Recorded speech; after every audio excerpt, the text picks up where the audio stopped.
I think this isn't quite customary, but Mike asked if I could spend 45 minutes describing how I got here.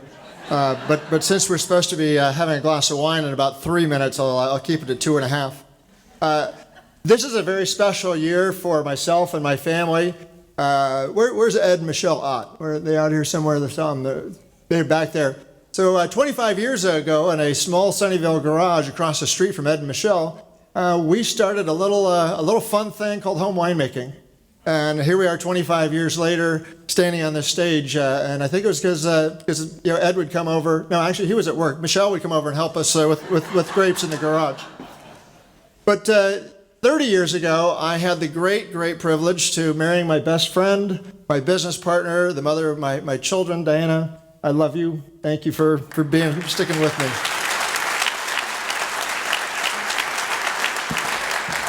But 50 years ago, I became a member of the Holy Cross family.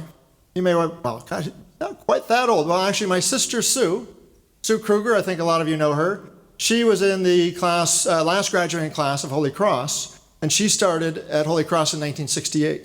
And I remember as a 6-year-old, so excited that my big sister came home in her high school uniform and Holy Cross and Miramonte and Mountain View. This is so exciting.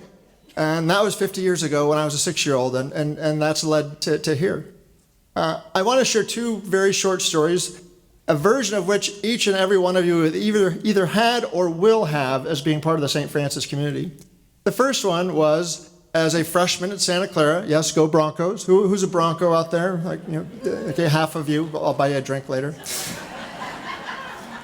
But as a freshman there, I was on the cycling team. I grew up in Palo Alto as a bicycle racer while I was in high school.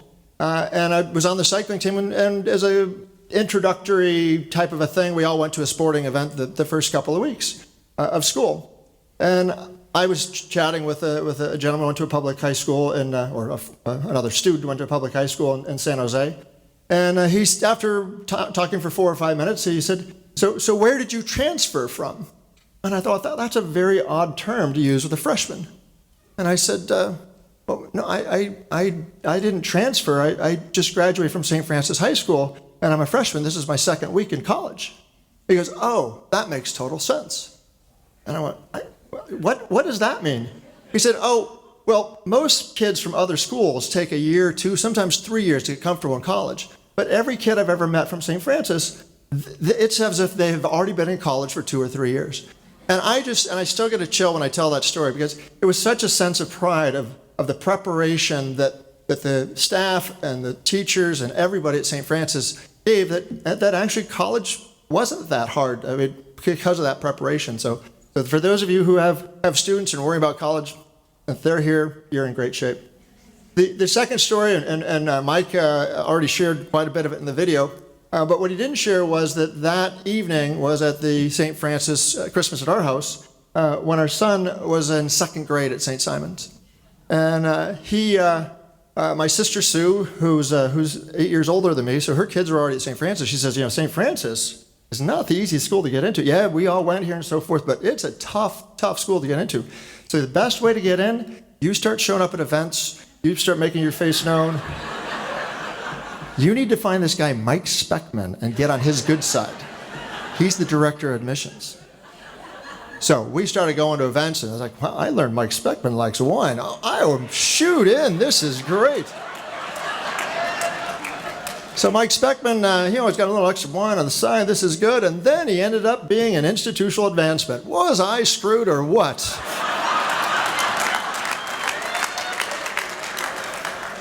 But at that event and subsequent events, Diana, who went to public school in Oregon, she just couldn't really wrap her brain around, why is this guy so thrilled with his high school? It's like when the kids are born, like, why is he buying them a brown blanket and gold booties?